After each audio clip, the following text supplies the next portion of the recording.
எல்லாருக்கும் வணக்கம் நண்பர்களே. இன்றைக்கி செம ஃபஜ்ஜியான ஒரு செம சீவியான ஒரு ப்ரௌனி ரெசிபி தான் பார்க்க போகிறோம். நம்ம வீடியோக்குள்ளே போகிறதுக்கு முன்னாடி நம்ம சேனலை சப்ஸ்கிரைப் பண்ணிவிட்டு ஒரே ஒரு லைக் மட்டும் கொடுத்துருங்க. இதுக்கு நான் ப்ரௌனி ட்ரை எடுத்திருக்கேன். இது இப்போ இன்றைக்கி வந்து ஒரு 1/2 kg ப்ரௌனி தான் செய்ய போகிறோம். ஸோ இது வந்து ஒரு 2 inch rectangular brownie tray. So இதில் வந்து நம்ம பட்டர் பேப்பரை வந்து இந்த மாதிரி வந்து இந்த ட்ரேக்கு ஏற்ற மாதிரி மடித்து விட்டுக்கலாம். இப்போ மடித்து விட்டு இதில் வந்து ஃபிக்ஸ் பண்ணிடலாம். ஸோ அவ்வளோதான், எல்லா பக்கமும் நல்லா சூப்பராக உட்காந்துருச்சு. இப்போ டார்க் சாக்லேட் நான் எடுத்திருக்கேன். ஸோ இது வந்து நம்ம சூப்பர் மார்க்கெட்டெல்லாம் விற்கும். இதை வந்து சின்ன சின்னதாக சாப் பண்ணிக்கோங்க.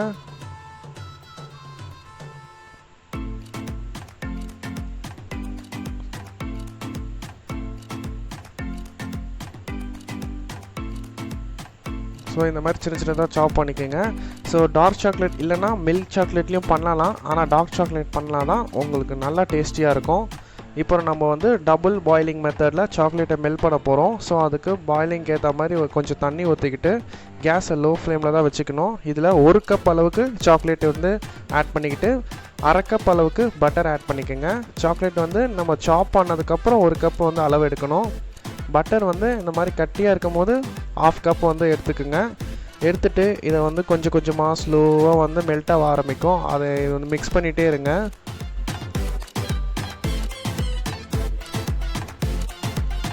ஸோ இந்த கேஸ் வந்து லோ ஃப்ளேமில் தான் வச்சு நம்ம பாயில் பண்ணணும். ஸோ அதை வந்து மறந்துடாதீங்க.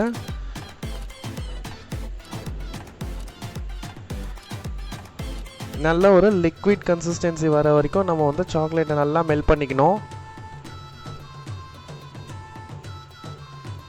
ஸோ சாக்லேட் மெல்ட் ஆகிட்டே இருக்கு பாருங்கள். ஸோ இந்த அளவுக்கு நம்ம அதுக்கு மெல்ட்டாக இருக்கணும்.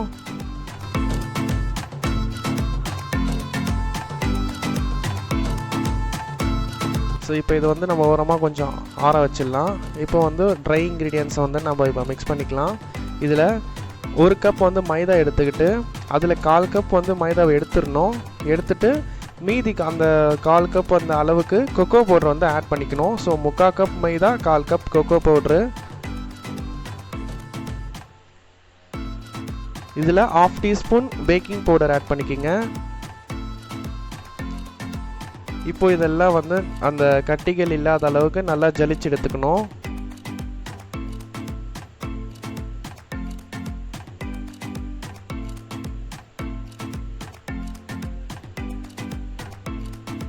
ஸோ நம்ம இந்த மெஷர்மெண்ட்ஸ் தான் வந்து ரொம்ப முக்கியம். இதை வந்து கரெக்டாக நீங்கள் ஃபாலோ பண்ணிங்கனாலே ப்ரௌனி வந்து சூப்பராக வந்துடும்.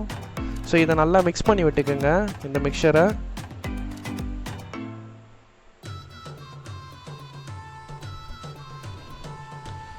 இப்போ சாக்லேட் வந்து ஓரளவுக்கு வந்து சூடு ஆறி இருக்குது. கொஞ்சம் வந்து லைட்டாக சூடாக இருக்கும். இந்த டைமில் பவுடர்டு சுகர் வந்து 1 கப் வந்து ஆட் பண்ணிக்கோங்க. ஸோ உங்களுக்கு சர்க்கரை வந்து இதுதான் நார்மலு. இன்னும் கொஞ்சம் கம்மியாக சர்க்கரை வேணும்னா இதில் வந்து ஒரு 1/4 கப் சர்க்கரை வந்து கம்மி பண்ணி ஆட் பண்ணிக்கோங்க. ஸோ நல்லா வந்து அந்த சாக்லேட் மிக்சரோட நல்லா இந்த சர்க்கரை பவுடர் சுகர் வந்து மிக்ஸ் ஆகும். மிக்ஸ் ஆகி ஒரு திக்கான ஒரு கன்சிஸ்டன்சியில் வரும் இது.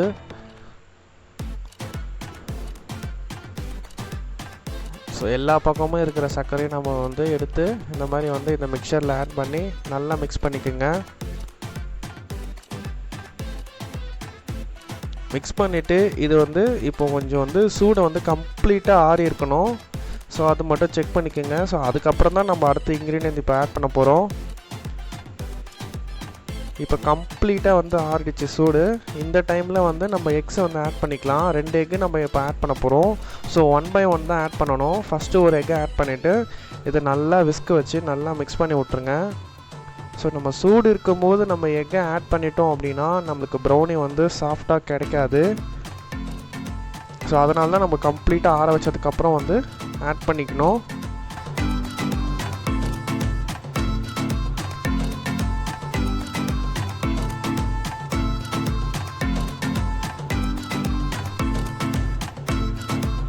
இந்த மாதிரி நல்லா வந்து மிக்ஸ் பண்ணிக்கோங்க.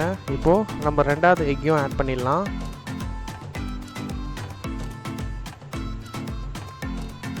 ஸோ எக்கோடைய சைஸு ஒரே அளவாக எடுத்துக்கோங்க. ஒரு எக்கு பெருசு, ஒரு எக்கு சின்னது, அந்த மாதிரி வந்து எடுத்துக்காதீங்க.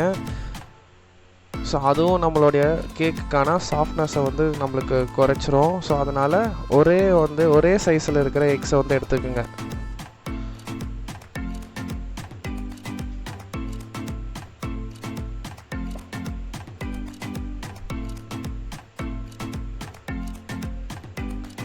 நல்லா மிக்ஸ் பண்ணி இந்த மாதிரி ஒரு கன்சிஸ்டன்சி வரும். இதில் வேணும்னா நம்மளுக்கு வெனிலா எசன்ஸ் 1/2 டீஸ்பூன் ஆட் பண்ணிக்கோங்க. இதில் வந்து எக் வாசனெல்லாம் வராது.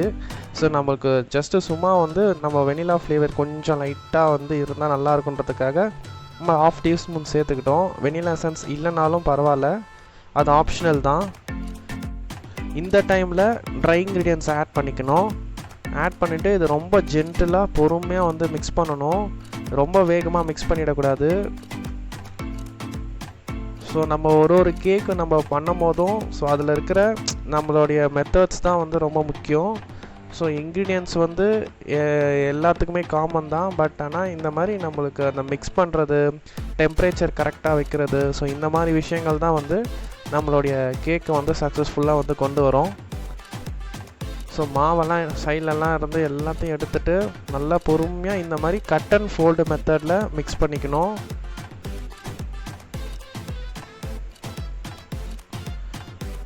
ஸ்பேட்சில் வச்சு மிக்ஸ் பண்ணிங்கன்னா உங்களுக்கு இது வந்து கரெக்டாக வரும். ஸோ சைடில் இருக்கிறதெல்லாம் ஒட்டி இருந்ததுன்னா ஸ்பேட்சில் வச்சு நம்ம மிக்ஸ் பண்ணும்போது அது எல்லாமே க்ளீனாக நம்மளுக்கு வந்து பேட்டரில் கொண்டு வந்துடலாம்.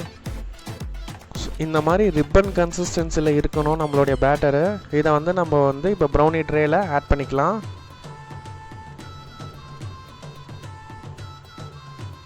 ஸோ இப்போ இதை வந்து ஈவனாக எல்லா பக்கமும் ஸ்ப்ரெட் பண்ணி விடணும்.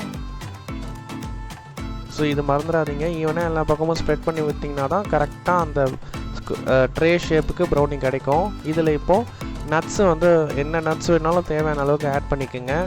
நான் இன்றைக்கி கேஷ்யூ ஆட் பண்ணியிருக்கேன். அப்புறம் கொஞ்சமாக வந்து சாக்கோ சிப்ஸும் ஆட் பண்ணியிருக்கேன்.